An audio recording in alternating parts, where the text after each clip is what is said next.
وسلم أجمعين. سلام الله عليكم ورحمته وبركاته. حديث اليوم حديث غاية في الأهمية، لأنه بيشير إلى قضية من أخطر القضايا اللي احنا عايشينها، وهي قضية الظلم. فحديث اليوم يقول: إذا أنت ذهبت تدعو على آخر لأنه ظلمك، وأن آخر ذهب يدعو عليك لأنك ظلمته، فإن شئنا استجبنا لك وله، فإن شئنا استجبنا لك وله، وإن شئتما أخرتكما إلى يوم القيامة فأوسعكما عفوي. قضية نصين لازم تبقى واضحة كده ومحسومة. الله عز وجل يقول في كتابه الكريم: أعوذ بالله السميع العليم من الشيطان الرجيم: ولا يجرمنكم شنآن قوم على ألا تعدلوا اعدلوا هو أقرب للتقوى. الشنآن اللي هو الإيه؟ الظلم. ولا يجرمنكم، لو حد ظلمك ما تخلوش يدعوك انك تقع في جريمة رد الظلم له، وإلا هتبقى انت ليك فضل عليه. هو ظلمك وانت ظلمته. اللي سرقك تسرقه، ينفع في ديننا كده؟ ينفع اللي سرقك تسرقه، واللي شتمك تشتمه، واللي ضربك تضربه؟ مفيش كلام. ولا يجرمنكم شنآن قوم على ألا تعدلوا. بص التشديد، اعدلوا هو أقرب للتقوى. طيب، وإذا حكمتم بين الناس أن تحكموا بالعدل. والله سبحانه وتعالى هو العدل المطلق. لا يمكن الله عز وجل يظلم أبدا، حاشا لله، فهو العدل. في قضية ظلم أو الظلم من قضايا الدنيا، هل ربنا يدع الظالم يظلم؟ طب والمظلوم جعله فتنة للظالم، جعله فتنة. زي ما قلنا ان الفقير فتنة للغني، جعل المظلوم فتنة للظالم. يشوف هل هو هيعفو او هيرد امره الى الله، والذين اذا اصابتهم مصيبة قالوا انا لله. وفي الآية الثانية اللي هي اوقع واشد بقى: الذين قال لهم الناس ان الناس قد جمعوا لكم فاخشوهم فزادهم وقالوا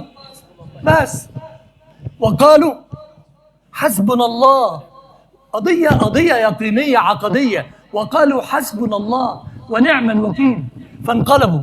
الآية معروفة. الله سبحانه وتعالى إن لم يأخذ من الظالم حق المظلوم في الدنيا، فلا بد أن تؤخذ الحقوق يوم القيامة. صح ولا غلط؟ ما فيهاش كلام تاني. ولذلك سيدنا رسول الله صلى الله عليه وسلم يقول في الحديث أو معنى الحديث: اتقوا دعوة المظلوم فوالذي نفس محمد بيده. شوف سيدنا رسول الله صلى الله عليه وسلم بيقسم على أن دعوة المظلوم أنها ليس بينها وبين الله حجاب. يعني ايه ليس بينها وبين الله حجاب؟ مش مستنيه حد يبلغ ربنا، او ربنا مش عارفها، او ربنا ما شافهاش، او ربنا ما سمعهاش، او مستنيه حد يوصلها لربنا. ابدا، ليس بينها وبين الله حجاب. يناديها الله من فوق 7 سماوات: وعزتي وجلالي لأنصرنك ولو بعد حين. تخيل لما جاء الكلام عن الظلم لم يفرق بين المسلم والكافر. يعني اوعى تفتكر انك لما تظلم اي حد على غير ملتك ان ده حلال فيه الظلم، او ان انت مباح لك انك تظلمه. ابدا. اتقي دعوة المظلوم. قال المظلوم ده درزي ولا يهودي ولا هندي ولا مسيحي ولا مسلم ولا ما قالش. ايا كان طالما اتظلم يبقى له حق، وان ما خدش حقه في الدنيا هياخده فين؟ يوم القيامة. حتى ولو كان كافر طبعا، ما هو رد المظالم يوم القيامة، ده يوم رد المظالم. هنا القضية بقى الخطيرة، إذا أنت ذهبت تدعو على من ظلمك. هتقول لي طب ما أنا حقي أعمل شيخ، أنا اتظلمت حقي. جميل قوي.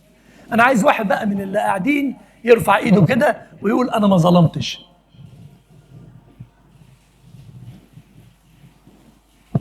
أنا هسكت شوية، مضطر أسكت شوية عشان أشوف العتويل ده مين، عشان أحب على إيده وعلى رجله وأمشي في ظله. عايز واحد يرفع ايده يقول انا ما ظلمتش.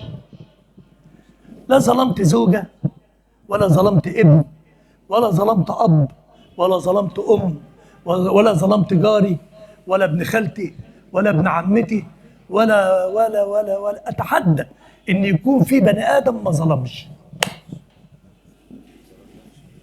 لا، ما هو ظلم نفسه ده ليها قصه ثانيه، اصل ده موالها كبير. انا عارف انك هتقول كده والله العظيم، بس ظلم النفس ده موضوع ثاني. احنا بنتكلم على انه في تبادل ظلم ما بين طرفين، واحد له حق والثاني ظالم، فالحقوق دي ده موضوع ثاني. فخلينا من ظلم النفس ده قصه ثانيه، لا سكه ثانيه خالص. وطالما اقرنا كلنا ان احنا ظلمنا، طب انت ظلمت واتظلمت، صح؟ ما هو المظلوم له حق يقول انا ليا حق اعمل شيخ. طب انت ظلمت، طب ما تخلي دي قدام دي، ما اعمل يعني قدم السبت عشان تلاقي الايه. ما انتش عارف، عمرك ما جه في جواك حتى لو ما اعلنتش انك حاقد على حد او مغلول من حد او ما جبت سيرته حتى ما بينك وما بين نفسك. هو ده ظلم. الله، ظلم. إن لم تظهره فهو معلوم عند الله عز وجل، لكن ظلم. علاوة على الظلم بقى الظاهر، مش الظلم الباطن، خلينا في الظلم الظاهر. كلنا واقعين في ظلم ظاهر إلا من رحم الله. وطالما أنا ظلمت واتظلمت، طب ما تخلي لك رصيد عند ربنا. ليه؟ إن إذا أنت ذهبت تدعو على من ظلمك وأن آخر ذهب يدعو عليك لأنك ظلمته، شوف، إن شئتما استجبنا لك ولا. ما هو في حد، ما اليهود قالت ايه؟ نحن ابناء الله واحباؤه. بأمارة ايه يا حبيبي؟ بأمارة انت بتقول واحباؤه، جبتها منين؟ ان انتم الا بشر ممن خلق. انتم زيكم، انتم بشر كلهم واحد. ما فيش حاجه اسمها حد عند ربنا انا ابن الله وانا المدلل وانا ربنا بيحبني شويه ما فيش الكلام ده. تعرف منين انت اصلا؟ تعرف جبت الكلام ده منين؟ فما ينفعش ما تجيش تقول لي بقى ما هو ربنا هو العدل. انت ظلمت واتظلمت، بتدعي لانك مظلوم، بتدعي عايز حقك. طب واللي انت ظلمته يا حبيبي لا تدري هو نايم بالليل ده عليك وقال ايه؟ الله، هو ربنا هيستجيب لك انت وما يستجيبليش هو؟ طب اشمعنى؟ خدت بالكم من النقطه دي؟ مهمه جدا. عشان كده احنا قلنا قبل كده امبارح واول امبارح تقريبا ومن يومين، اوعى ايدك تمتد وانت عارف بظلم الحد. اوعى تكون متعمد انك تظلم حد او تاذي حد، اوعى، لانك ما انتش عارف اللفندي ده هيقول ايه ويدعي ربنا يقول ايه. ولعل طبعا وهي ودعوه المظلوم مستجابه. هو ربنا قال ما فيهاش بقى ولي ومش ولي، لا اصل ده خمرجي ربنا مش هيستجيب له. لا يا حبيبي، لو انت ظلمته حتى لو هو كافر مش خمرجي ربنا هيستجاب له.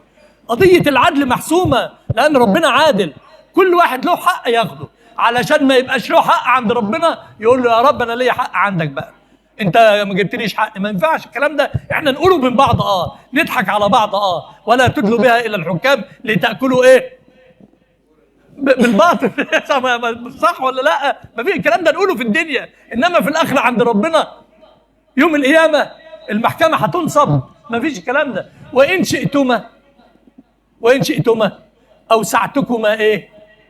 يعني أنظركم إلى يوم القيامة فأوسعكما عفوي. يجيب ربنا ده، ما هو ربنا كتب لك من أهل الجنة، وأنت ظلمت يا عم، ظلمت عصام، وربنا عايز يرد العصام مظلمته. يقف انت ما انت ظلمت. تعالى يا عصام، ايه رايك؟ ايه ده؟ ايه ده؟ ده قصر. معقوله القصر ده ايه؟ طبعا فيها ما لا عين رأت، مش عايزين نطول في الكلام. يا رب لمن هذا القصر؟ لمن يملك ثمنه. ومن يملك ثمن هذا يا رب؟ ده يجيب ثمن ده منين اصلا؟ بعفوك عن اخيك. فيقول عفوت عنه يا رب، خذ بيد صاحبك وادخل الجنه. العفو يا جماعه، العفو والصفح والمسامحه اخلاق الانبياء والرسل، ورحمه ربنا اللي سمى نفسه الرحمن الرحيم. اتنازل عن حقك. انت مش عارف انا ابن مين؟ ابن مين يعني؟ هتكون ابن مين يعني انت؟ يعني لا مؤاخذه، انت افتح عن بطنك كده وشوف انت ابن مين. شوف لما افتح عن القبر كده وشوف انت مين. شوف ريحتك ايه. حاجه يعني لا تطاق، وما حدش يقدر لا يشمها ولا يشوفها ولا يعرف. انت ايه يعني؟ انت ما تقولش انا ابن مين، ولا ما تقولش. قول يا رب، يا رب لقد عفوت عمن ظلمني فاجعل العفو، وانت اهل للعفو، وانت اهل العفو، وانت العفو الكريم، فاعف عنا يا رب العالمين في هذه الايام المباركه. اللهم بلغنا ليله القدر، واعف عنا عفوا يليق بجلالك ورحمتك يا ارحم الراحمين.